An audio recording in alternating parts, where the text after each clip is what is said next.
bem, queridos. Então, hoje nós vamos ter uma apresentação de um tema muito legal, né, que eu acho que é de grande interesse clínico aqui para todos nós dentistas, principalmente para quem faz ortodontia, mas para quem não faz também. Como é importante a gente conhecer as ferramentas e as possibilidades que a gente tem de ajudar o nosso paciente a ter uma melhora respiratória. E para trazer esse tema para a gente, né, na verdade, eu estou assim, muito feliz, muito alegre. Eu consegui convidar o meu querido amigo, meu contemporâneo de faculdade, nos formamos juntos, que é o Dr. Osmar Aparecido Coog, que é um cara assim que, acho que desde quando nós nos formamos, né, Osmar? Ele já dedicou a vida dele dentro da ortodontia, quer dizer, eu vou entregar a nossa idade aqui, viu, Osmar? São 40 anos dedicados à ortodontia. Então, ele sabe pouco, viu, gente, de ortodontia. Eu vou fazer só uma breve apresentação aqui, que né, eu tive que resumir bastante, mesmo assim deu 2 folhas de sulfite, o currículo dele. Então, ele é graduado em odontologia pela Faculdade de Odontologia da Unesp de Araçatuba, mestrado em ortodontia pela USP, doutorado em ortodontia pela Faculdade de Odontologia de Bauru, pela USP de Bauru, é livre docente em ortodontia e ortopedia facial em 2009, se tornando professor associado do Departamento de Odontologia Preventiva e Restauradora da disciplina de ortodontia preventiva da Universidade Estadual Paulista, da Unesp. Especialista em ortodontia e ortopedia facial, especialista em ortopedia funcional dos maxilares, exerceu o cargo de secretário de saúde da Secretaria Municipal de Araçatuba nos anos de 2009 e 2010, exerceu o cargo de secretário da Sociedade Brasileira de Pesquisa Odontológica, a SBPQ, no período de 2009 e 2010, tem expertise na área de odontologia com ênfase em ortodontia e ortopedia funcional dos maxilares, atuando principalmente nos seguintes temas: movimentação dentária, ortodontia preventiva, interceptora e corretiva, oclusão e biomecânica.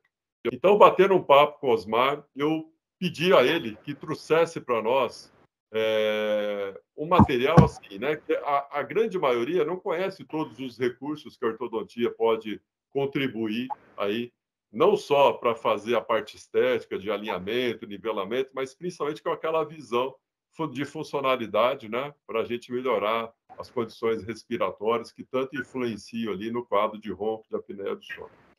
Então, meu querido Osmar, fique à vontade. Você pode compartilhar sua aula agora.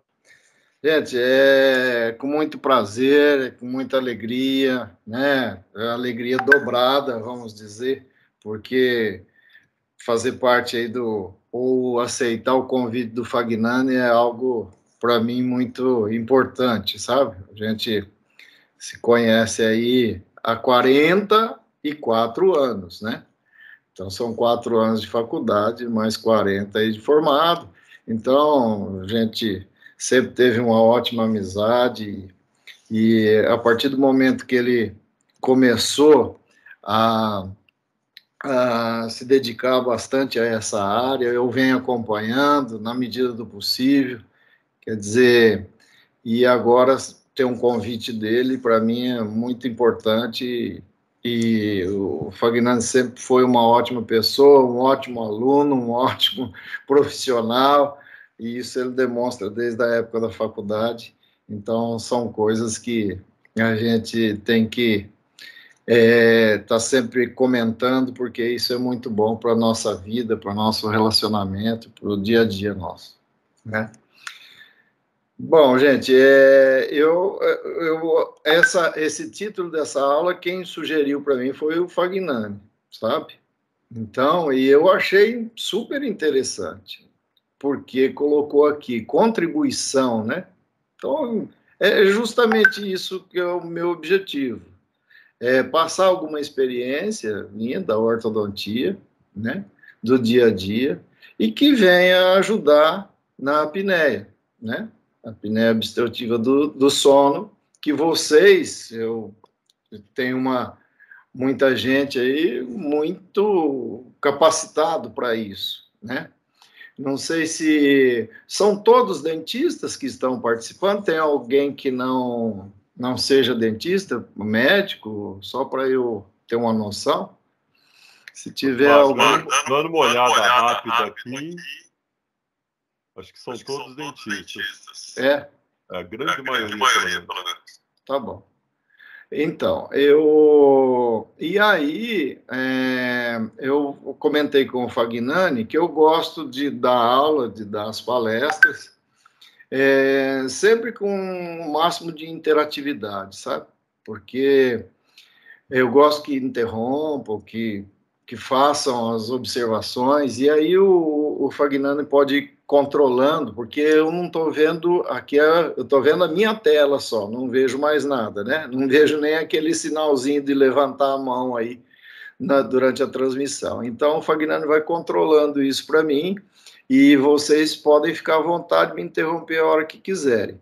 Eu até gosto, porque lembrando a partir de algum questionamento, eu lembro de outros detalhes e fica muito mais interessante. Para mim, eu acho muito legal isso e vocês podem ficar bem à vontade para interromper. Bom, a ortodontia e na apneia obstrutiva do sono. Isso aqui parece, né? E eu gostaria... um outro detalhe também, por favor. Eu não sou expert nessa área, sabe? Na questão da apneia. Então, eu estou aqui para, acima de qualquer coisa, de aprender com vocês, tá? Então, se eu falar alguma bobeira aqui que não tem nada a ver, por favor, me ajude no meu conhecimento, tá? Me ajudem aí, porque eu preciso ampliar meu conhecimento, que até então é muito pouco. Então, eu gostaria de que vocês me ajudassem. Então, está nesse sentido. Então, eu vejo esse paciente como uma pessoa que está bem dentro das características, né? Dentro das características de um respirador bucal, de um apneuco e assim por diante, né? Então, você vê o palato desse paciente, né? E nós já sabemos todos esses detalhes. Eu vou falando para a gente dar continuidade, dar prosseguimento, dar uma certa linha de raciocínio. Então, o que a ortodontia vê em uma situação dessa? Vê que a língua não cabe nesse palato, né? Claro, ela fica mais baixa, né? Fica baixa na cavidade bucal, e aí a gente tem as características marcantes que não desenvolveu nada no sentido transversal o palato e desenvolveu muito no sentido transversal a mandíbula, né? O arco inferior. Aí você vê pela teleradiografia aqui o nível de mordida aberta e a altura facial desse paciente, de espinha nasal anterior até a região de mento, você vê uma altura excessiva, ou seja, é um paciente cirúrgico, né? Um paciente cirúrgico que precisa fazer a expansão do palato, a expansão assistida cirurgicamente, né? E aí definida pelo cirurgião, como que ele vai fazer. Ele vai abrir essa sutura durante a cirurgia ou prefere fazer antes? Conversando com a gente, o cirurgião, eu, pelo menos, achei melhor fazer uma abertura dessa sutura, né? Uma abertura, né, cirúrgica, né, assistida cirurgicamente do palato. E eu vou mostrar mais à frente, não esse caso exatamente, mas um outro que tem as mesmas características, que é acompanhado por meio da cirurgia. Ou seja, aqui eu estou falando do aspecto funcional, né? O aspecto funcional. Uma outra moça que tem aquelas características que vocês já conhecem, que é da abertura da mordida, e sempre com a boca aberta, né? Então, aqui é uma altura facial também, a gente nota o palato, né? Esse plano palatino aqui bem divergente com relação à mandíbula, vê as vias aéreas, né? Na região de nasofaringe e bucofaringe. Nasofaringe até está mais adequada, mas na bucofaringe está muito fechada. Então, Mas aí a gente só suspeita, né? Eu pego um paciente desse, eu tô tendo um exame bidimensional para uma estrutura tridimensional. Ou seja, eu jamais vou falar para esse paciente que ele tem que mexer na via aérea, que ele tem que ampliar, que ele na nasopalatina, com a bucopalatina, com a bucofaringiana, né?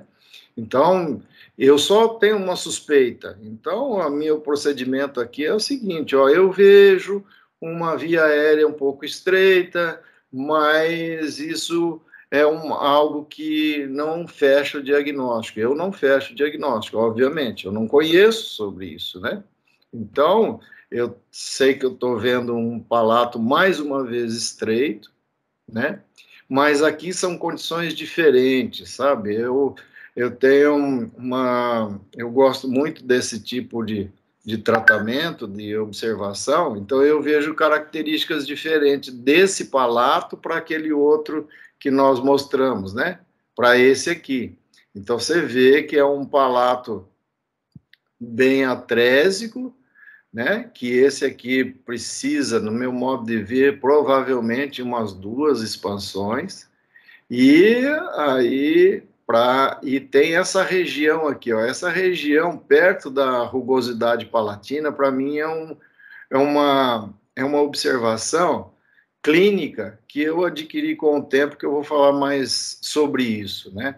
Então eu vejo esse palato aqui, ele tem condições de reagir bem, sabe? De ampliar bem. E esse outro palato que nós estamos vendo aqui é um palato também que reage bem. O palato que amplia com dificuldade é sempre quando tem uma atresia bem próxima aqui da rugosidade palatina, sabe? Então é isso que a gente tem observado. Mas é algo estreito, que não cabe a língua aí, né? A língua deve ficar lá em cima e ela não vai se adaptar. E isso vai gerar todos os problemas que vocês já conhecem melhor do que eu, que é a respeito do que? A respeito da apneia, né? Então, você vê aqui, na criança, aqui essa criança, eu ia fechar os olhos dela aqui, ia colocar algo para não identificar, mas eu preferi deixar e falei com os pais que não tinha problema, mas é aquela característica de um paciente que respira mal, né? Vocês já sabem, respira mal, um paciente que vive com a boca aberta, um paciente que tem aquele olhar triste, né? Que nós já conhecemos de muito tempo, e a gente precisa estar atento a isso. E essa oclusão dele é o quê? Uma língua baixa, tá? Uma língua baixa, com uma tonsila, com uma amígdala hipertrofiada, ou seja, essa língua não para lá atrás. Aqui tem dois detalhes que empregam essa língua para frente. O próprio volume dessa amígdala e a sensibilidade que esse menino tem na amígdala constantemente, né? Ou com muita frequência. Essa amígdala sempre está doendo, ela está sempre inflamada. Então, a língua vai para frente. E à medida que ela vai para frente, ele pode colocá-la mais baixa na cavidade bucal ou mais alta. Então, são características faciais. E o que determina ela ser mais alta ou mais baixa? O padrão facial também da criança, né? Uma musculatura flácida, que não consegue ter vedamento labial, a tendência de colocar entre os dentes. E pode gerar, né, também, por outro lado, uma língua baixa, associando ao desenvolvimento de classe 3. Então, a gente tem observado, eu trato muito casos de classe 3 com protração de maxila, e eu tenho observado muito a respeito da influência da amígdala, né, no desenvolvimento da mandíbula. Então, nós vamos falar algumas coisas. E aqui eu tenho uma informação da literatura, que eu tenho uma informação da literatura que a língua atinge sua maturidade, ou seja, ela se desenvolve até os 8 anos de idade. Então, eu já tenho, com essa informação aqui de 8 anos de idade, eu já tenho alguns detalhes para cumprir, né? Ó, as deformidades dentofaciais, eu tenho que ficar de olho, a influência dessa língua, a instabilidade de uma ortodontia, as alterações oclusais, dicção, tudo isso pode ter uma influência. Então, 8 anos é algo assim que eu preciso pensar em termos de ambiente bucal. Eu gosto muito desse termo, sabe? Ambiente bucal. Eu preciso ter ambiente bucal para a língua, eu preciso ter um ambiente legal para a língua se adaptar à maxila, né? Então, se eu não tiver um ambiente bucal, mesmo no sentido antero-posterior, no sentido transversal desse palato, né? E, obviamente, relacionado com os dentes, é onde que a gente vai ter a nossa indicação, o nosso diagnóstico. Então, o que é que acontece? A via aérea aqui, ó, está intimamente relacionada com língua, palato mole, mandíbula e ocioide. Olha só. E todo mundo sabe disso, né? E essa influência. Aí nós temos dois tecidos linfáticos, né? Que leva à proteção. Quando que a criança começa a desenvolver bastante esse tecido? Na medida que ele começa a sair de casa. Por exemplo, eu estou com a minha netinha de 1 ano e meio, adoro ela, fico babando, que é a primeira neta minha, né? Mas ela não fica, por enquanto, não ficou doente, né? Não ficou doente, mas daqui a pouco, quando tiver seus 6 anos, 5 anos hoje, né? Vai mais cedo, até 4, até sei lá, pode ser até antes. Ou seja, a hora que ela começa a sair de casa e começa a pegar terra, colocar na boca, isso aqui começa a desenvolver para proteger a criança. Os dois tecidos. E nós sabemos que pode desenvolver até um ponto de se tornar patológico para as outras estruturas da face, né? Então, ele não respira bem. Então, aqui, a adenoide eu estou vendo muito relacionado, obviamente, com a respiração. E a amígdala, muito relacionado com a proteção e influência na língua, né? Então, nós falando em língua, tecidos musculares, nós não podemos esquecer do quê? Da nossa fono, tá? A fonoaudióloga, ela participa disso. Então, o que eu estou aprendendo, o que esses dias eu estudei para estar aqui, né, obviamente, para montar essas informações, o que eu estou aprendendo é o seguinte, que a apneia eu tenho que suspeitar e encaminhar para o médico, né? E, por favor, se eu estiver enganado, por favor, me corrija. É o médico. A partir do médico, nós vamos ter que trabalhar junto, né? O que é que eu posso fazer em termos de odontologia, né? E o médico, né, que está voltado para a área do sono, e o médico otorrino, né? Esses dois são fundamentais. A fono, muito importante. Mas nós temos aquilo, principalmente, né, os ortodontistas trabalham muito com a teleradiografia. Então, a teleradiografia dá para suspeitar, né, das vias aéreas aqui. Aqui, desse lado, uma via aérea estreita, né, ou próximo da normalidade, e aqui a gente vê uma via aérea ampla que teve influência da amígdala, da tonsila. Então, está tendo repercussões na face desse paciente. Você pode ver que aqui está cruzado os dentes, né, anteriores, nas duas situações. Então, você vê que uma está empurrando, a outra pode estar tendo influência da língua também, mas aqui a tendência é para ser maior essa influência, né? Então, nós temos aí a apneia nas crianças. O que eu tenho de fator de risco, né? Hipertrofias, adenoide e obesidade, adenoide e tonsilas, depois a obesidade, doenças neuromusculares, anomalias crânio-faciais, né? Então, se eu tiver um paciente PC, né, com paralisia cerebral, ele pode ter essas influências também, obviamente que aí fica mais difícil. Mas esses são os fatores de risco.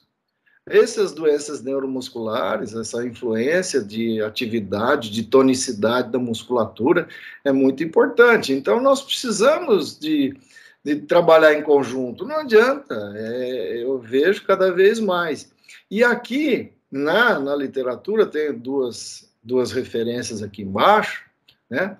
As amidas e adenoides, foi o que eu acabei de falar, obstruem, né? E interrompe ali as vias aéreas, ou seja, prejudica, fica estreita. E das informações que eu vi, né, o pico da apneia em crianças é por volta dos 10 anos. Por que os 10 anos? Porque o tecido linfático, aquele que eu mostrei, né, apresenta seu desenvolvimento máximo. Então, gente, eu tenho uma dificuldade, por isso que eu perguntei, de trabalhar com otorrino, às vezes. Qual que é a dificuldade? Oi? Alguém chamou? Não. Qual é a minha dificuldade? Minha dificuldade com otorrino é o seguinte, a partir dessa informação. Eu mando uma criança com 8 anos. Ele vê, ele manda para mim um relatório que tem hipertrofia de adenoide, principalmente, e um aumento das tonsilas. Só que ele fala que não é motivo de tratamento, não estou falando nem de cirurgia, hein? Eu não posso influenciar em qualquer tipo de procedimento. Claro, não sou médico, eu não posso, eu só tenho que suspeitar. Mas ele me passa assim, tá com 8 anos, tem hipertrofia, tá tendo obstrução, mas vai regredir com o tempo. Isso é o que mais a gente ouve. Graças a Deus tem diminuído. Vai regredir, não precisa, nós só vamos fazer os tratamentos, nós vamos passar alguns medicamentos, mas vai regredir. Quando que vai regredir? Vai regredir lá por volta dos 12, dos 14 anos de idade. E quando regrediu, o problema já se instalou. Então é essa a dificuldade, sabe? Que eles explicam, com os 10 anos e teve hipertrofia. É o máximo. Tá. A partir dos 10 começa a regredir? Os 12 anos é um tipo de crescimento máximo da maxila. Está no pico de desenvolvimento maxilar. Mandíbula vem depois, né? Então, está desenvolvendo de que forma?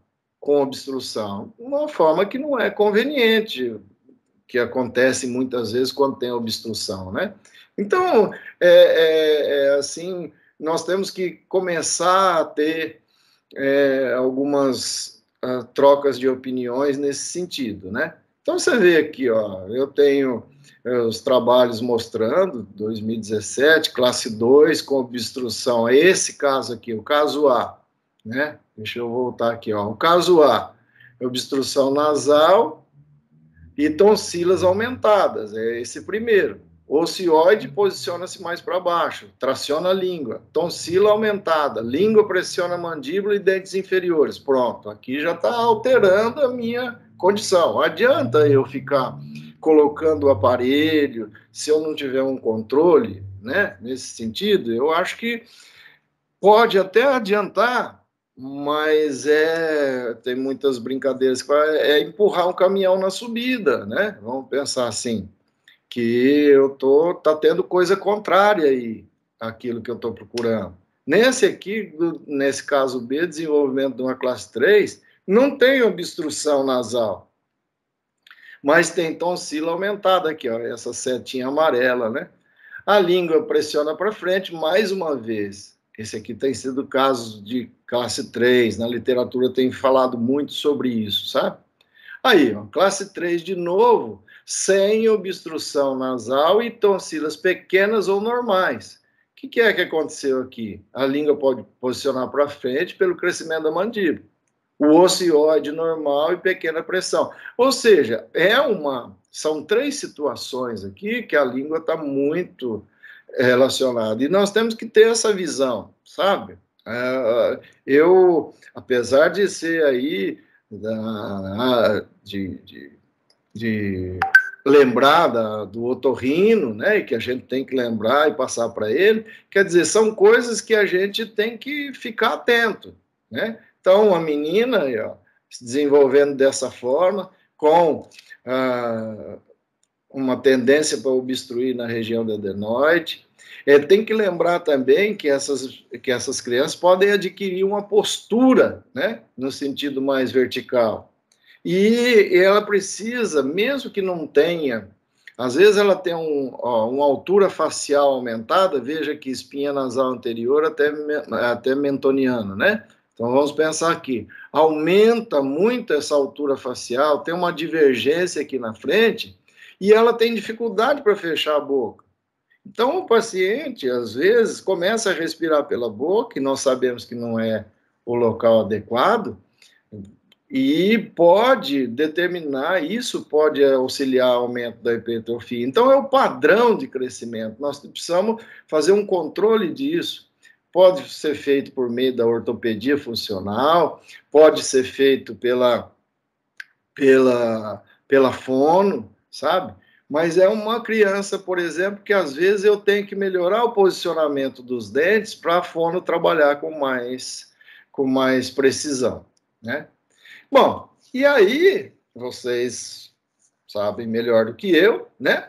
Que hoje, para esse tipo de tratamento da apneia, nós temos aí me corrijam, tá? Nós temos aí os dois tratamentos dentro aí, tem o CPAP, né? E eu desenvolvi os aparelhos, né, de avanço mandibular, quer dizer, que seria dispositivos de avanço mandibular. Então, toda vez que se coloca um aparelho para avançar a mandíbula com o objetivo da apneia, né, de controlar a apneia, a literatura tem procurado mostrar, assim, dispositivo, tá? Dispositivo, e não aparelho ortodôntico. Então, eu estou com um dispositivo de avanço mandibular para melhorar. Então, o CPAP, né, líder aí para esse tipo suave, né, a Sociedade Europeia de Respiração considerou o CPAP e o avanço da mandíbula, né, o dispositivo, como atuações iguais em doentes de apneia. Para apneia suave ou moderada. Aí a Sociedade Europeia também colocou assim, né, apneia grave em pacientes adultos que não toleram a terapia com CPAP ou recusam a cirurgia.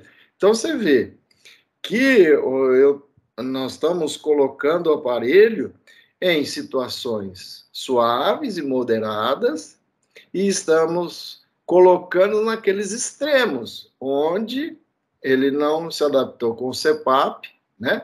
E não está indicado, às vezes, a cirurgia e não quer fazer. Então, tá aí o aparelho para quebrar o galho nessas situações, né?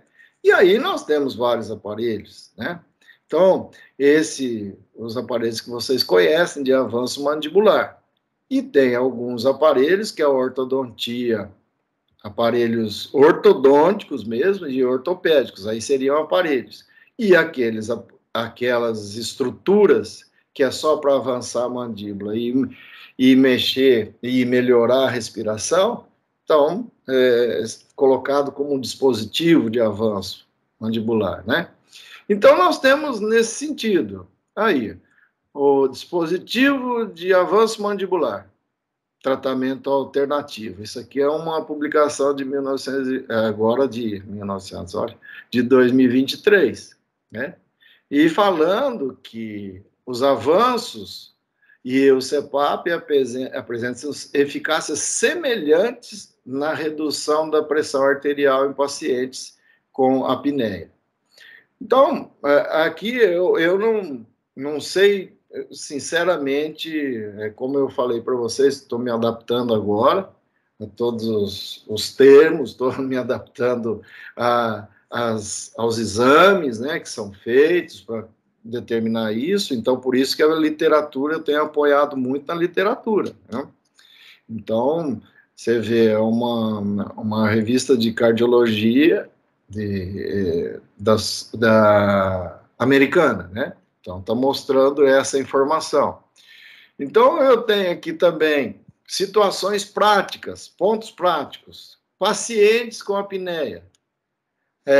Deve estar sempre participando de consultas e avaliações com especialistas da ortodontia, sabe? Porque é uma coisa meio complexa. Vamos lá, ele tem uma maloclusão, se o paciente tem uma maloclusão, as informações que estão sendo passadas na literatura é o seguinte: não, você tem que tratar a maloclusão. Você tem que tratar a maloclusão. Você tem um palato estreito, você tem que tratar esse palato estreito. Agora, na ausência da maloclusão, não se deve indicar tratamento ortodôntico para controle. Tipo, o que significa isso? Ele tem todas as características de uma oclusão boa, de palato estreito, palato com dimensão transversal normal, tem um posicionamento de maxila e mandíbula no sentido anteroposterior dentro das condições próximas da normalidade. Então, essa revista, por exemplo, do sono, né, a revista Medicina do Sono, ela mostra que não deve indicar o tratamento ortodôntico para controlar ou tratar a apneia. Por quê? Se eu colocar um aparelho de avanço na mandíbula, aí eu vou criar problemas ortodônticos mesmo, né? Então, tem que procurar aí, meu modo de ver seria o CPAP como uma alternativa. Não sei se tem alguma linha de raciocínio diferente, né? Então, você vê. E aí, o que é que acontece? Nas crianças, essa aqui é um tipo de maloclusão, apesar de não ter mordida cruzada posterior, vocês estão vendo aí, não tem mordida cruzada, mas tem uma atresia, né, dos dois arcos. Teve a atresia do arco superior e o inferior acompanhou. Tem uma McNamara faz uma relação, McNamara, né, de Michigan, faz uma relação desse tipo de posicionamento da mandíbula, ou seja, da mandíbula lá para trás. Por quê? Porque a maxila é muito estreita. E por ser a maxila muito estreita, segura o desenvolvimento da mandíbula.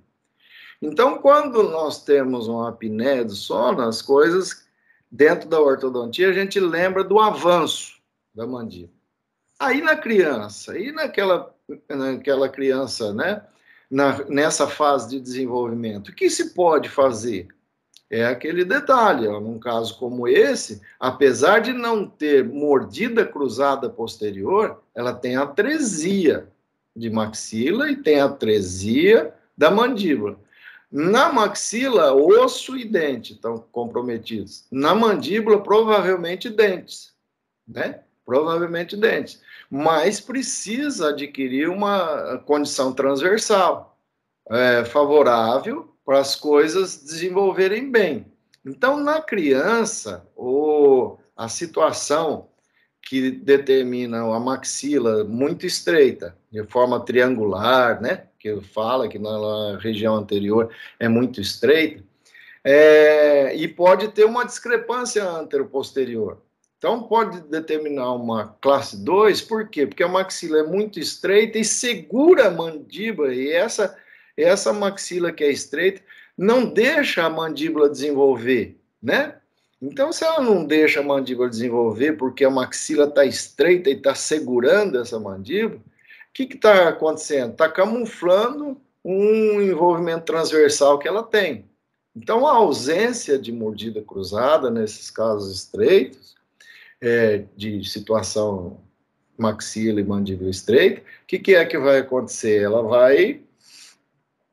vai ter ausência de mordida cruzada, mas ela tem problema transversal. Ela só não tem porque a mandíbula compensou isso, ela acompanhou, né? Então, vejam bem, ó, esse palato estreito está segurando a mandíbula para não ir para frente, né? Então, ela está segurando para não ir para frente. Então, é para se pensar na criança em desenvolver, por exemplo, aqui, ó, tem essa classe 2 aqui. Vocês estão vendo clinicamente aqui em cima e o modelo de gesso aqui embaixo com um marco muito estreito. Aqui ela não tem mordida cruzada característica que nós estamos, né, aquele cruzamento dentário. Mas a maxila estreita está segurando a mandíbula. Aí na hora que eu pego o par de modelo aqui superior e tento colocar numa relação boa, quer dizer, jogar essa mandíbula para frente, tirar lá de classe 2 da relação molar e colocar para frente, como escolher, eu vejo que, por exemplo, aqui tem um canino que não deixa, né? A mandíbula quer ir para frente, mas toca e ela volta. Então, o que precisa? Precisa tirar essa interferência, olha lá, ó, a interferência que acontece clinicamente não dá muita instabilidade. É claro que a mandíbula vai para trás, ela se posiciona, é mais cômodo para o paciente deixar essa mandíbula para trás e deixar dessa forma aqui, ó, em classe 2. Ou seja, maxila estreita, o problema transversal está criando uma falta ou um estímulo de crescimento mandibular, né? Então, você vê aqui, ó, um caso que nós tivemos, esse caso até foi tratado na faculdade, que foi feito, era que ampliou com quadrihélice, com o aparelho, e por ter ampliado, deu liberdade para essa mandíbula ir para frente, né? Soltou essa mandíbula, tirou o travamento que tinha. Aí fez a expansão e depois colocou um aparelho de acrílico só para manter aquela abertura, né? É um acrílico aqui só segurando. E deixa aí 6 meses para que essa mandíbula fique livre para crescer, né? Então, esse tipo de modificação é uma modificação, né? Que eu já mostrei isso aqui, que o avanço mandibular, ele pode acontecer, né? Você vai notar pelos modelos e clinicamente que existe um problema transversal que está bloqueando o desenvolvimento da mandíbula. Então, acontece, é essa sequência aqui, ó, o tratamento. Expansão.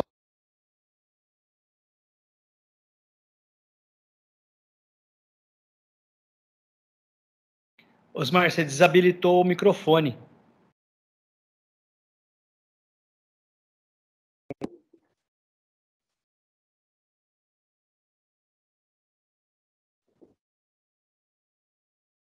Osmar, é só habilitar o microfone. Do lado da compartilhar na agora, tela. Agora tá me ouvindo, né? Tá me ouvindo, né? Sim.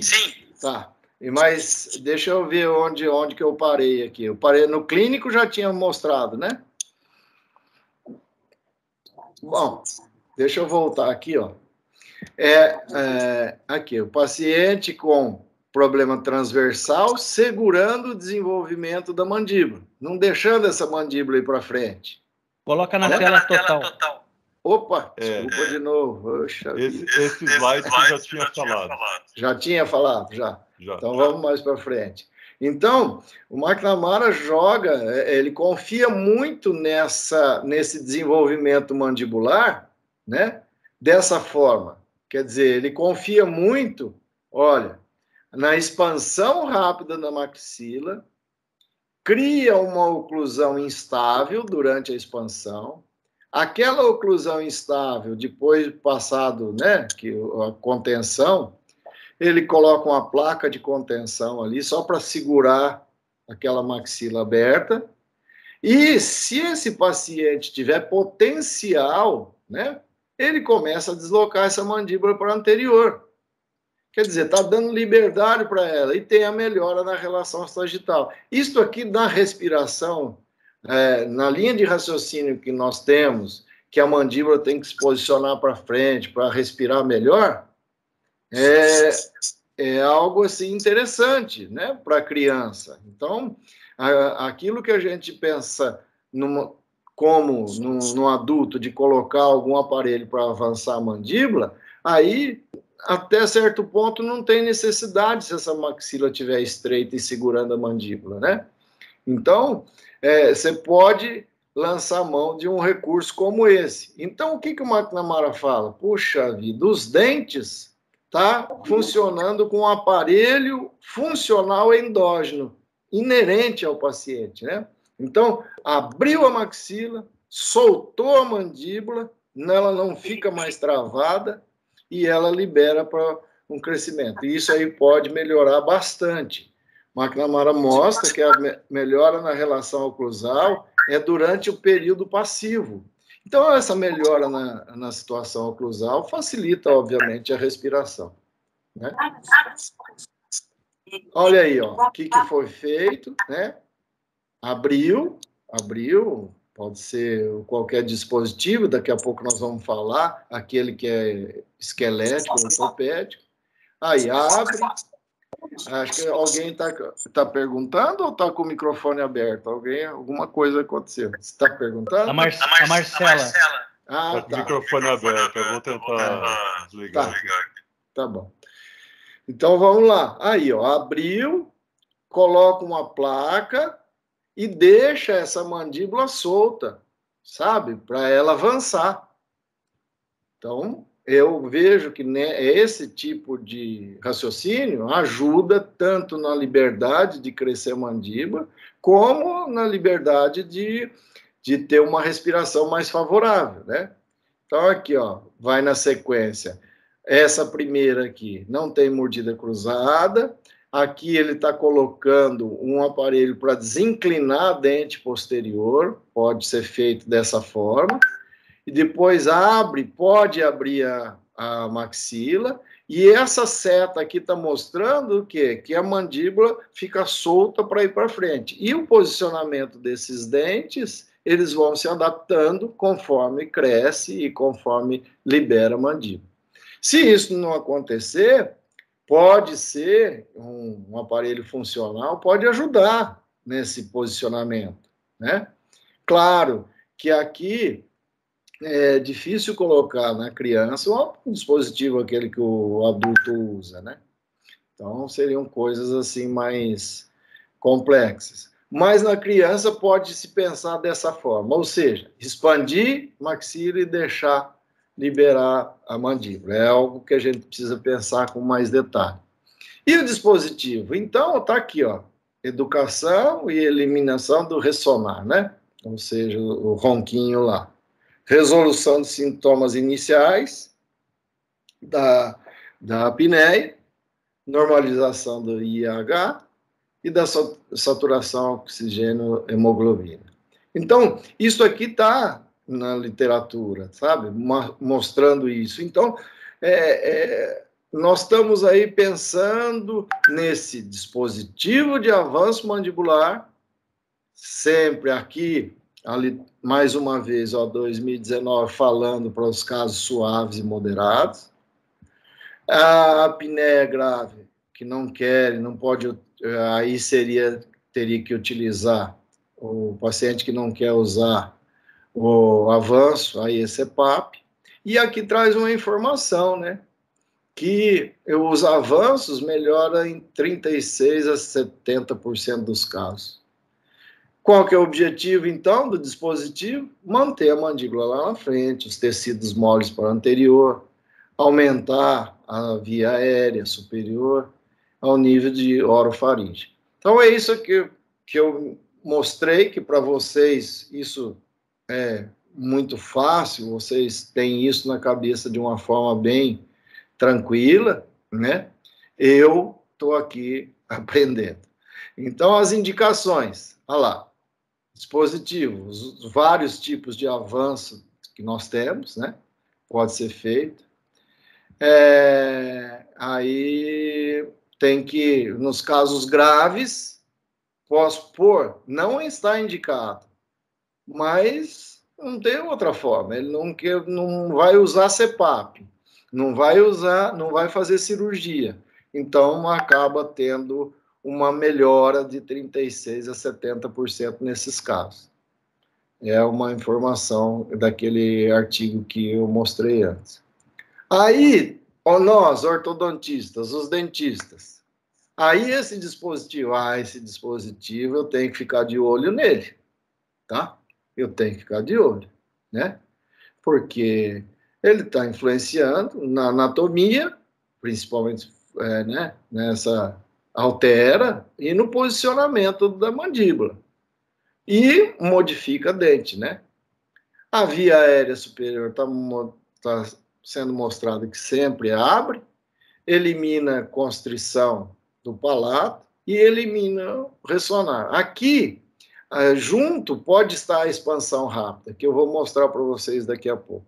A ortodontia promove diferentes graus de movimento mandibular para frente e melhora o índice respiratório. Então, nós temos aí. E dentro do processo, né, hoje da ortodontia, a gente não consegue deixar de falar dos alinhadores. E a Invisalign lançou mão, né, de um recurso que seria para estimular o crescimento mandibular e que nós, né, para o caso de apneia, nós precisamos começar a pensar, né, a respeito disso.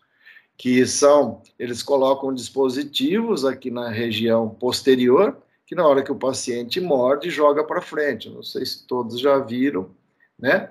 Então, é um dispositivo que a Invisalign está lançando. Então, ele põe uma saliência, duas asas, né?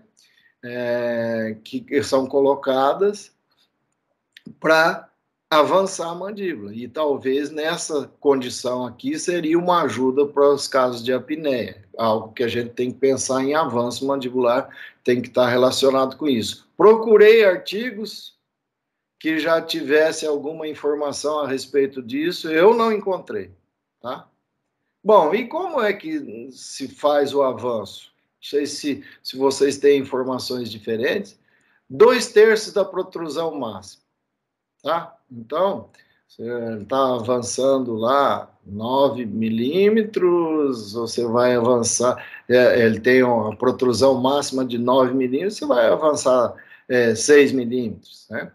Após um período de adaptação, avaliar sintomas, é isso que a gente, ortodontista, precisa correr atrás, qualidade do sono, essa qualidade do sono aqui, o que eu tenho de informação? Você está dormindo bem, tá, eu tô, para mim, eu sou limitado em avaliar isso, então eu preciso do auxílio do médico, do otorrino, ou aquele especialista no sono, né?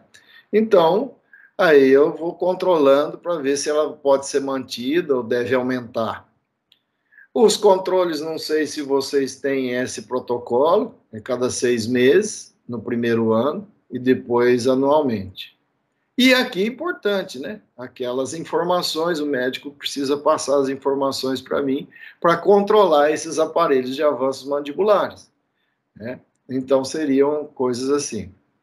Aí eu tenho que lembrar que esse aparelho, por mais passivo que seja, vai ter alteração na oclusão, nos dentes.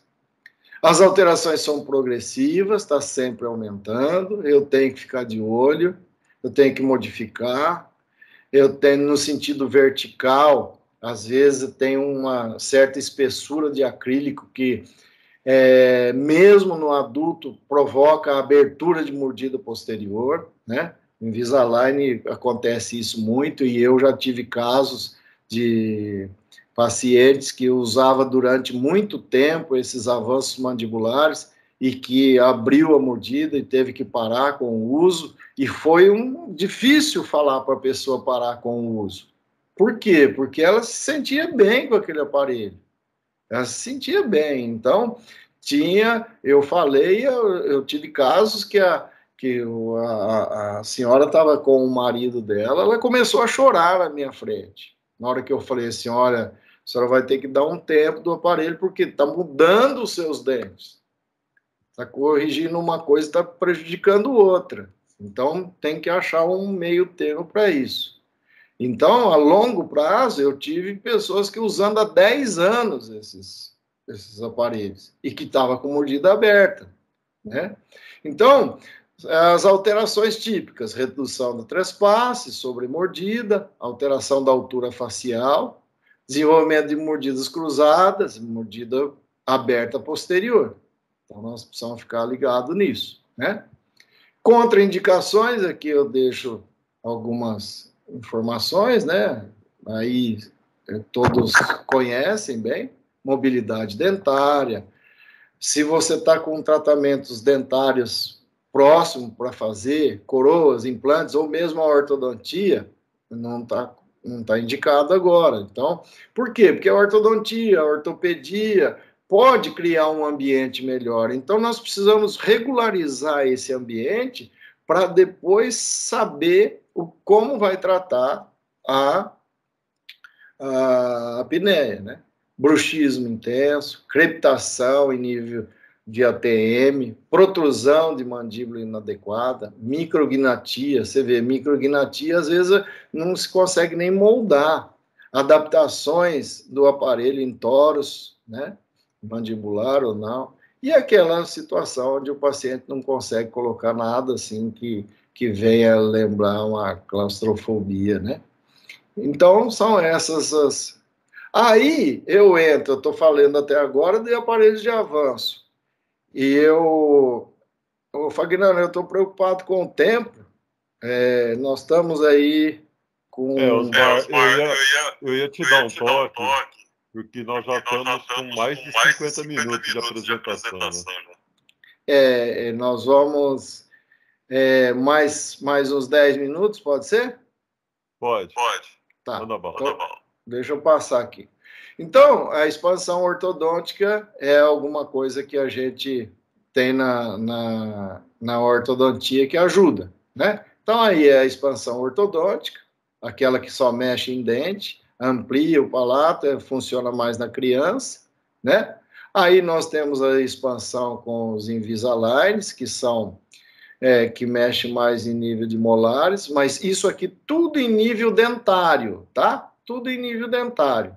Agora, aquela que eu preciso de ortopedia, de alteração óssea, para não mexer com os dentes, aí eu tenho uma... Deixa eu passar mais aqui, chegar aqui, ó, nesse ponto. Então, aquelas que eu preciso de ortopedia é a expansão rápida da maxila, né, que abre sutura mediana do palato, todo mundo conhece, e os pacientes em crescimento, a maxila trésica apresenta efeitos positivos, né? Então, a gente pode trabalhar dessa forma. E no adulto, aí o que é? Nós temos as limitações para abrir a sutura, né? Então, aí teria que ser aquela sutura assistida cirurgicamente. Então, nós sabemos que tem aqueles efeitos, e hoje nós temos os MARPs, né, para fazer isso. Qual a diferença, né, do MARP e para as outras expansões rápidas? O MARP traz uma expansão mais paralela, né? Ela traz esse aqui, né, o MARP, ele controla melhor as inclinações, né? Mas eu vou mostrar aqui para vocês, por exemplo, casos que foram expandidos aqui, ó. Esse aqui com o MARP, que ele controla, você vê por essa, após a expansão aqui, você vê um controle com menos inclinações dentárias, né? Existem aí as informações, você vê que abre por volta, nas coroas, por volta de 5 milímetros, e vai subindo, né? A cavidade nasal chega a 1,4. Então, tem alguma informação da literatura, por exemplo, o MARP não alterou significativamente o volume das vias aéreas, sabe? E ocorre uma correlação fraca entre a função nasal e volume das vias aéreas, tá? Agora, o que é que acontece com essas expansões? É um posicionamento de língua melhor, né? Um vedamento labial. Veja bem essa postura de língua aqui, ó. Então, você vê, é uma postura de língua que melhorou na hora que fez uma expansão. Aqui ela está baixa, existe um espaço, e aqui ela está mais alta depois da expansão. Então, olha aqui, ó, uma vista mostrando, né, aí, o espaço que tem, e depois com a expansão mais rápida. Então, é isso aqui que a gente consegue, né? Olha aí. Esse aqui é um paciente que fez uma expansão rápida, assistida cirurgicamente, tá? Não foi com MARP, mas você está vendo aqui, ó, que é uma sequência de tratamento. Então, até esses 3 primeiros aqui, usou o aparelho. Deixa eu voltar aqui e deixar enfatizar esse aqui do dia 11 de... Depois que abriu, deixaram uma placa de acrílico sem grampo, né? Sem retenção nenhuma, para o paciente controlar essa placa. Ele tem que segurar com a língua aqui. Então, isso aí já ajuda bastante num posicionamento de expansão, né? Aí começa, você está vendo que começa a colocar aparelho aqui. Enquanto eu estou com fio fino, nitinol, ou fio bem fino, 0,12, eu seguro com a placa. Na medida que esse fio vai aumentando, eu posso eliminar a placa. Mas ele ficou aí 3, 4 meses, 6 meses usando a placa, segurando, colocando a língua numa região que ele nunca colocou, né?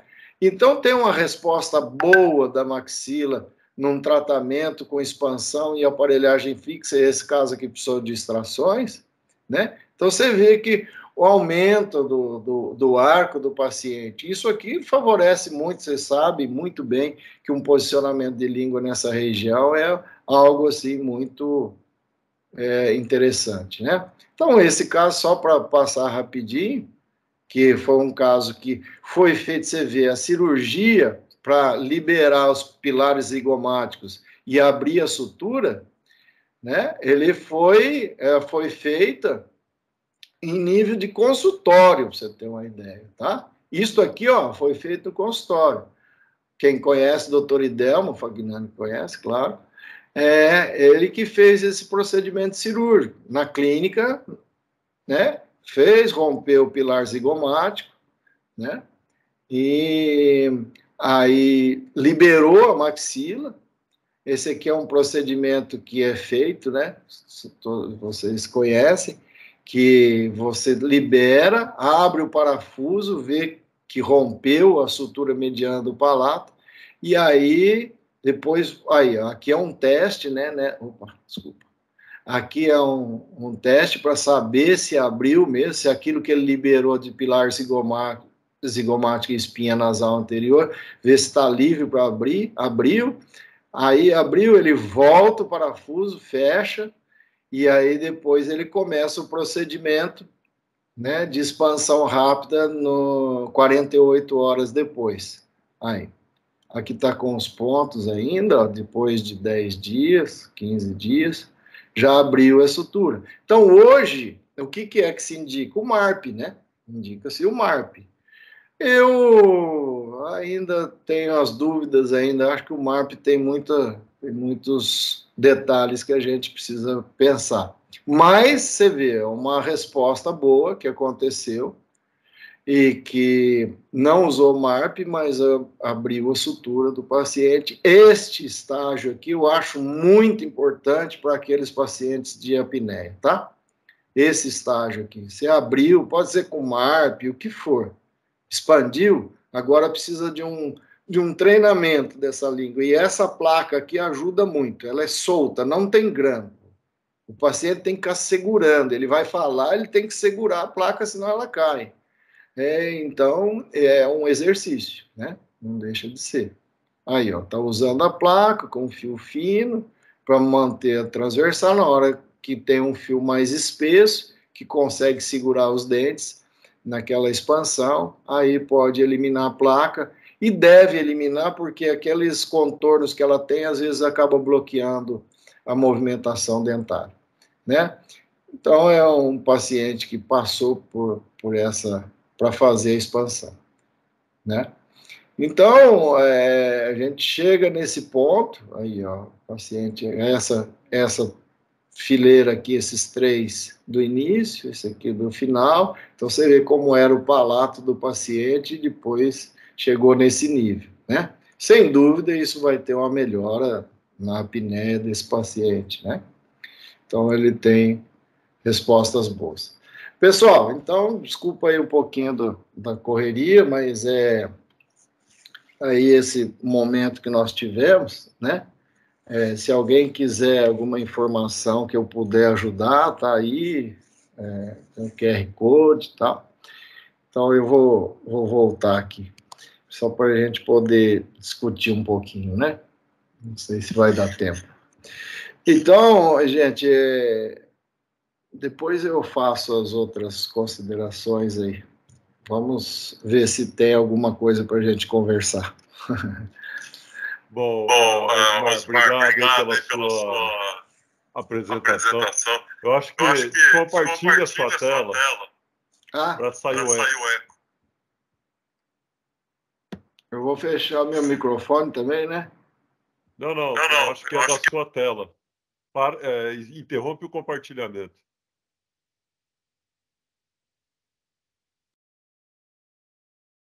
Isso, beleza, maravilha. Bom, aqui pelo chat nós não tivemos nenhuma questão por enquanto, mas eu deixo os colegas que estão presentes aqui na reunião à vontade para se manifestarem, né? Quem quiser fazer uma pergunta, alguma colocação para o Osmar, tenho certeza que ele está aí à disposição para estar colocando isso para a gente. Félix, fica à vontade, meu querido. Professor Osmar, boa noite, parabéns pela sua palestra, parabéns pela organização do professor Fagnani aí, que trouxe um excelente assunto, e um colega de 40 anos assim, é da minha geração, parabéns. Mas, Osmar, esses dias eu estava conversando com uma colega ortodontista. Sim. E caí na besteira de falar para ela que os ortodontistas têm uma responsabilidade muito grande em diagnosticar precocemente a apneia, mesmo que indiretamente, ao verificar as maxilas atrésicas. Então, eles têm... Isso eu aprendi com o Fagnani. Desde cedo, exercer a expansão da maxila. E aí eu fui chamado a atenção por ela. Falei assim, olha, vocês têm o costume de falar de expansão de maxila, mas esquece da elevação da mandíbula. Né? Aí eu fiquei sem argumento, né? Porque eu não sou da área. O que você me fala? Para eu poder responder melhor na próxima. Não, vamos lá. Então, Félix, eu vejo assim, sabe? Expansão da maxila é algo bom, principalmente para essa situação muscular, tá? Principalmente, obviamente, pela língua, tá? Mas eu cheguei até a comentar com o Fagnani que eu vejo, assim, às vezes, muitas expansões de maxila. Qualquer tipo de apiamento, por exemplo, tá expandindo a maxila. Então, agora, hoje, o que eu vejo assim, tem alguns trabalhos mostrando que a expansão da maxila, única e exclusivamente por causa do apinhamento, nós temos que ver com uma certa cautela.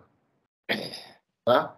A expansão da maxila para liberar crescimento mandibular, para ela sair, não ficar travada, ótimo.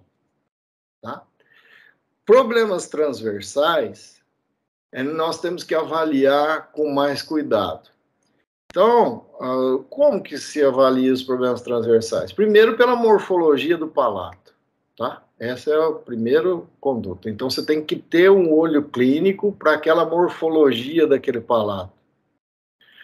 E se não tiver mordida cruzada e os dentes inferiores estiverem muito inclinados para a lingual, é um caso de expansão.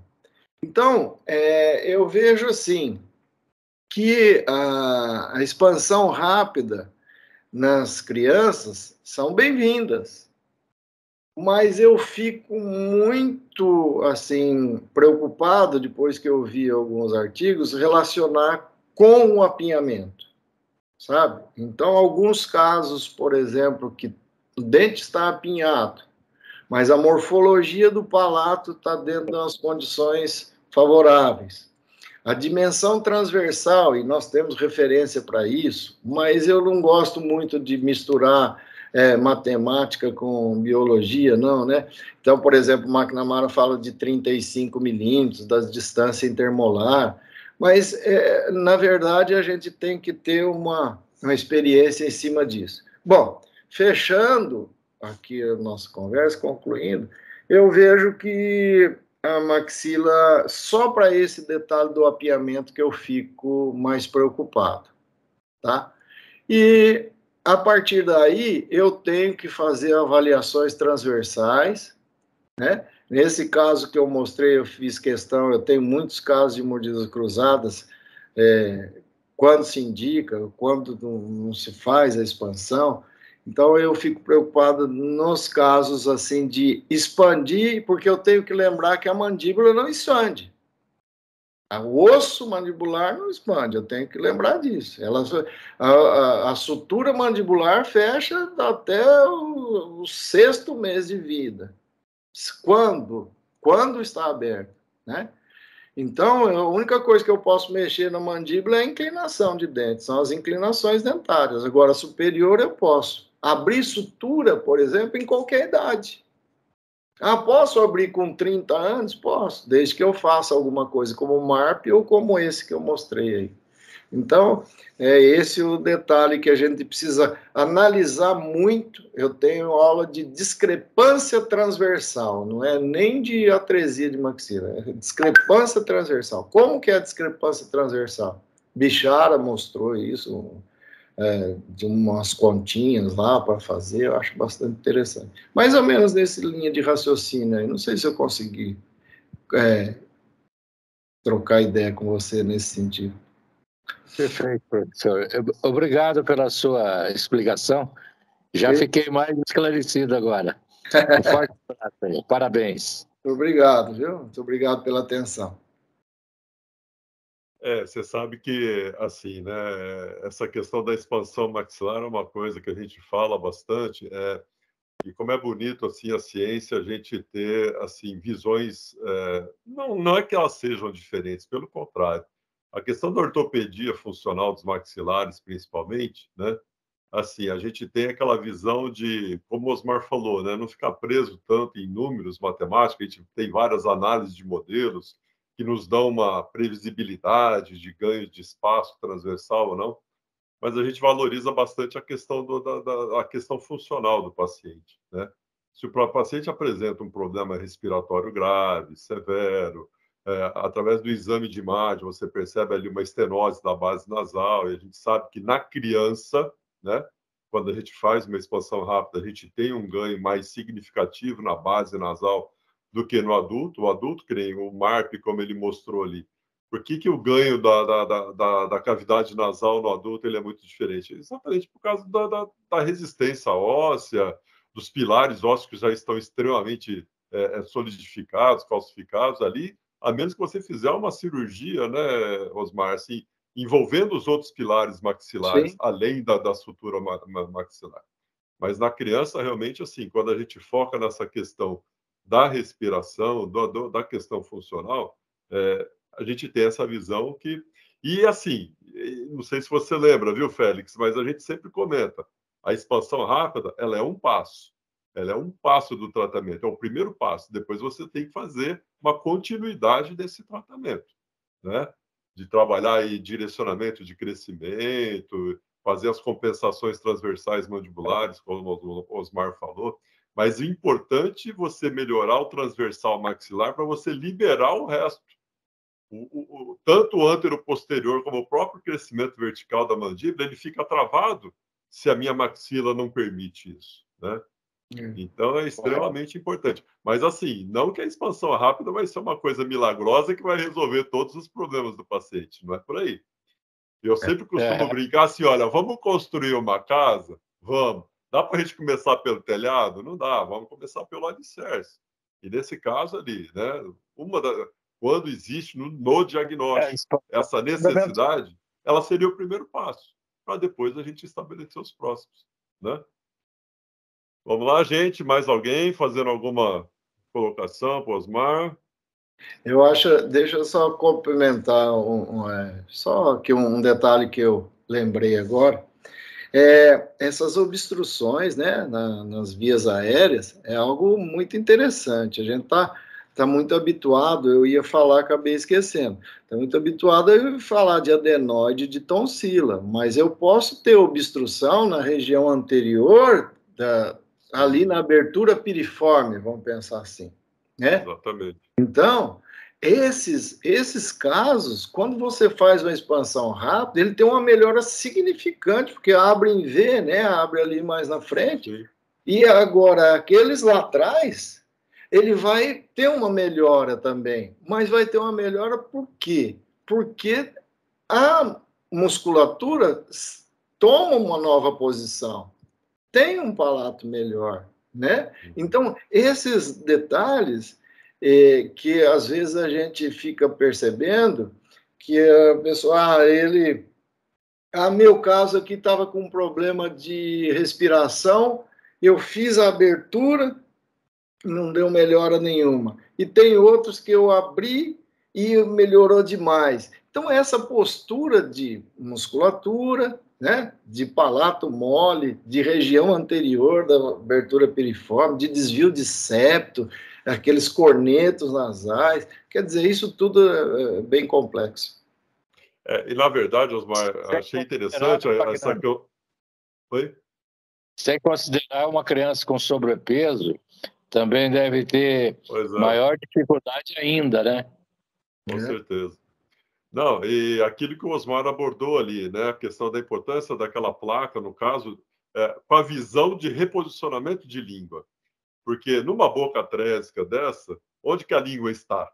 Ela está posteriorizada. A partir do momento que você abre ali aquele espaço, que ela consegue se manter numa posição mais anterior e mais superior, que é sempre fundamental, a língua estar em contato com o palato, automaticamente você já está liberando espaço lá atrás também. Vai ser suficiente para o paciente? Não sabemos, né? Cada caso é um caso, tem que ser avaliado, né? Não é verdade? Mas, assim, é mais ou menos a mesma visão, né? Na ortopedia funcional, a gente também trabalha, às vezes, com aparelhos diferentes, em crianças, às vezes com aparelhos um pouquinho diferentes, mas com essa visão de você continuar estimulando a parte neuromuscular, que é a grande mola propulsora ali, que pode ajudar a continuar um crescimento, uma excitação de crescimento, enfim, mas principalmente mudando a postura da língua. E aquilo que a gente fala, a grande prevenção da apneia do sono no adulto, né, quando a gente estuda os fatores de prevalência, são as anomalias crâniofaciais, né? E o paciente adulto, ele não entorta a boca com 20, 30 anos, isso já vem lá da infância. Então, corrigir isso lá na infância, né, independente da técnica que você vai utilizar, é uma forma de você minimizar as possibilidades desse paciente de desenvolver, obviamente, uma apneia no futuro. Lógico que ele pode engordar muito, ter outras patologias que possam contribuir no futuro. Mas, pelo menos, as alterações crâniofaciais já não vão ser mais um fator importante, né? Vamos lá, pessoal, vamos aproveitar aí a presença do Osmar. Eu sei que já deve estar todo mundo aí já com soninho. Ninguém mais quer fazer nenhuma colocação? Tem Osmar. O jogo da seleção, né? Eu não quero nem ver o Brasil perder da Argentina hoje. Nossa.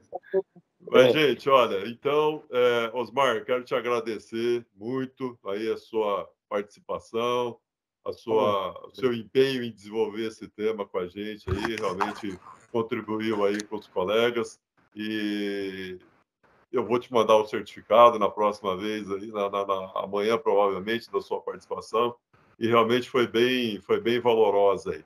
E é aquilo que a gente falou, né?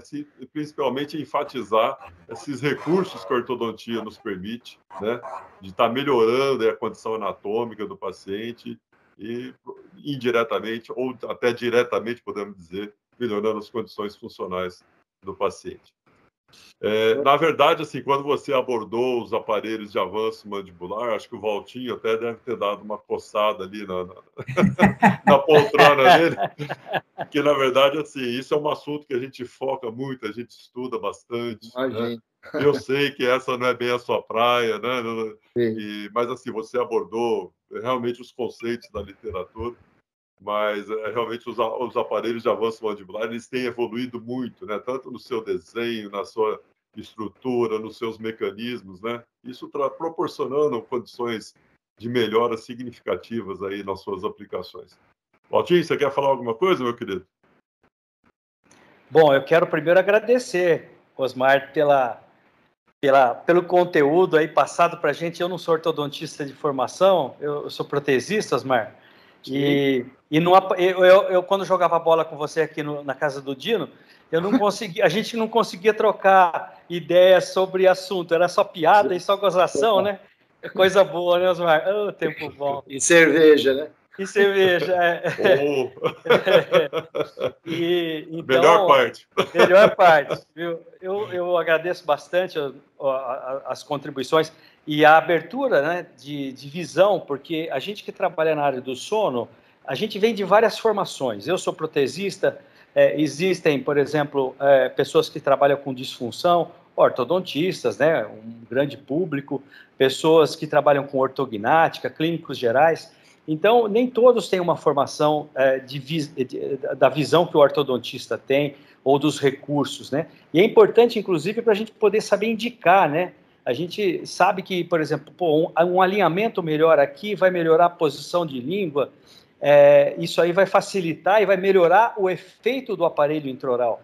Está mais do que comprovado que o aparelho intraoral, para ter uma boa resolução, ter índices aceitáveis de sucesso, a gente precisa de condições bucais, condições nasais, respiração nasal, preferencialmente, selamento labial, e tudo isso advém de posicionamentos adequados internamente. Infelizmente, a gente pega muitos casos em que não é possível enviar para um tratamento ortodôntico, ou, enfim, para poder alinhar melhor, porque a emergência ou a urgência daquele paciente sair daquele quadro apneico, ele é tão grave que ele não teria tempo, vamos dizer assim, para poder se submeter a algum tratamento que pudesse melhorar o alinhamento, até espaço para a língua. E aí a gente tem que se virar nos 30, né, fazendo algumas adaptações, combinando terapias. Hoje a gente consegue resultados muito bons com os aparelhos intraorais, até aqueles índices que você falou da literatura.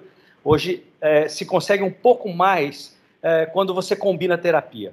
A Fono, como você bem disse no início, é uma parceiraça para nós também da odontologia do sono. Enfim, então a gente consegue melhorias complementares ao uso do aparelho intraoral e o lado que você bem disse também dos efeitos colaterais, eles, quando bem avaliados, quando o paciente tem uma avaliação e um acompanhamento adequado, a gente minimiza bastante esses efeitos negativos que possam superar os benefícios alcançados com a terapia. Porque todo tratamento tem efeito colateral. O CPAP também, né? Foi mostrado que aquela máscara, ela gera uma pressão tão grande na região de pré-maxila aqui, que ela proclina, né, os dentes posteriores. Ou seja, então, não é por isso que vai deixar de se usar o CPAP ou o aparelho intraoral, tem que ter critério e acompanhamento. Então, você colocou muito bem, eu quero só parabenizar e agradecer aí a sua contribuição excelente, viu, Osmar? Opa, obrigado, gente. É muito bom estar aqui falando com vocês, né? Parece que a Carmen... E só para dar mais um testemunho também, sinceramente, assim, como o Valtinho estava falando, né? A gente consegue melhores resultados com o aparelho de avanço mandibular se a gente consegue previamente, com a ortodontia, melhorar o espaço bucal do paciente, né? Às vezes você consegue trabalhar até com um avanço um pouco menor ou te possibilita melhores resultados com a mesma quantidade de avanço. Exatamente por quê? Porque eu estou melhorando o espaço funcional da língua. E é só como testemunho. Eu tenho um caso, inclusive, que é inclusive um colega dentista aqui, no nosso colega de profissão, ele tinha um quadro de apneia leve, ele usava o aparelho intraoral, mas tinha alguns problemas ortodônticos, a gente fez as correções ortodônticas e associando a terapia com a fono, não precisamos mais nem do aparelho de avanço mandibular. Lógico, não são todos os casos, né? São aqueles casos pontuais que, de acordo com o diagnóstico, mas existe a possibilidade, né? Mas é como o Valtinho falou, tem casos que não dá para esperar, mas tem casos que dá, né? Então é importante a gente saber que tem essa possibilidade. Se o paciente aceita essa terapia, né? Passar pela ortodontia previamente para que ele tenha uma condição de qualidade de vida melhor, poxa, tudo de bom. É isso aí, queridos. Carmen, eu acho tudo que a bem? Carmen está com a mão levantada. Não, é só, na verdade, é só para, digamos assim, me unir a vocês aí, agradecer muito a aula. E eu sou ortodontista também de formação, tá? Mais de 30 anos aí militando também na ortodontia. E uma coisa engraçada é que é mais tipo, estou na fase do testemunho aí, que nem o Faiane. A gente, depois que começa a trabalhar com odontologia do sono, primeiro que no início a gente cria um problema, assim, a gente que é ortodontista, a gente quer alinhar dente, né? A gente quer ver o dente alinhado. Mas aí a gente entra na odontologia do sono, e muitas vezes, como o Walter falou, a prioridade é você deixar aquele paciente respirando, né? E aí a gente aprende que assim, eu acho que é o que foi mais dolorido para mim depois que eu entrei para o sono, é que mal oclusão não mata e a apneia mata. Então, muitas vezes a gente tem que fazer sim uma escolha de Sofia, a gente tem que fazer sim uma escolha pela saúde do paciente e dentro da possibilidade, né? E esquecer um pouquinho aquela coisa de querer recuperar a oclusão, deixar a oclusão bonita e tal, mas a gente precisa pensar na parte da apneia do paciente. E aí isso é uma virada de chave que às vezes que a gente dá, e que quando a gente consegue juntar as duas coisas, ótimo, né? Porque, como o Walter falou, o CPAP também vai dar pressão, a máscara oral também pode dar alguma alteração. Se o paciente ele aceita fazer a ortodontia e usar um CPAP durante o tratamento ortodôntico, depois aí você tem que esperar um tempo para poder colocar o aparelho intraoral, porque você tem que dar o tempo do pós-tratamento, da contenção para evitar recidiva. Quer dizer, você tem um caminho aí grande, mas tem paciente que topa, né, fazer esse caminho, tudo bem. Mas, na maioria das vezes, a gente tem que escolher. E, assim, no início é difícil, mas depois que a gente compreende o bem que a gente está fazendo para aquele paciente em termos de vida, aí isso passa. Com certeza. É isso aí, queridos. Olha, pelo adiantar da hora, então vamos mais uma vez agradecer aí o Osmar. E foi muito legal, viu, Osmar? Foi bem enriquecedor. Eu tenho certeza que contribuiu aí para vários colegas, para a gente saber que nós temos várias ferramentas, né? Não ficar preso com uma visão fechada numa única possibilidade terapêutica. Tá bom? Queridos, vamos abrir as câmeras, todo mundo, para a gente fazer uma foto bacana. Aquela fotinha legal. É a hora da fotinha, é a hora da fotinha. Deixa eu só agradecer mais um pouquinho aí vocês, né, que me deram essa oportunidade, muito legal. E a minha visão, né, dentro da apneia é restrita, eu considero isso, né, reconheço isso, estou aqui aprendendo e é muito importante participar de um grupo assim como o de vocês, né? Gostoso ver o Walter, né, contemporâneo aqui, o Fagnani, então, né, que foi da turma, e todo o pessoal que está aí me prestigiando até agora, né? Joia, muito legal. Muito obrigado mesmo, viu, pela atenção de todos aí. Nós que agradecemos, Osmar, foi muito legal. Valeu. Vamos lá então, pessoal, vamos todo mundo aí abrir as câmeras para a gente fazer uma foto bacana. Não consigo abrir a minha câmera. Denise, você hoje está com problema, hein? Eu estou com problema desde as 4 horas da manhã, Carmen. Não, você tem problema, porque uma pessoa que acorda às 4 da manhã para revisar texto é uma pessoa que tem problema, mas tudo bem. Ô, Denise, tenta agora, Denise. Deixa eu ver. Aê! Aê! Pronto. Você já está na cama, Denise? Não, ainda não. O Félix estava lá atracado da taça de vinho. Você tá com deitada. Cara de sono, hein, Dê?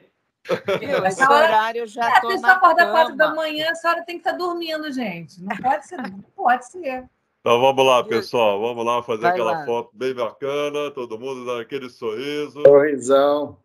Aê, joia. Quem tirar foto, depois manda para mim ou nos marque nas postagens, tá bom? E aí a gente vai estar divulgando o nosso evento de hoje. E só um adendo para vocês, no dia 12 de dezembro, a gente vai estar realizando a última reunião do Núcleo do Sono. Então vai ser daqui 3 semanas. Já deixo o convite aí para vocês. E a gente vai estar trazendo mais um tema aí de interesse clínico para todos nós. Tá joia? Osmar, aquele abraço, meu querido. Obrigado, viu, cara? Valtinho, Denise, Carmen, Félix, todos que estiveram conosco. Obrigado. Uma boa noite. Fiquem com 4 Deus. horas eu mando para vocês alguma coisa, tá bom? Com certeza, já estou esperando. Tchau, Um pessoal. abraço, gente. Até mais. Obrigado. Obrigado a você, Osmar.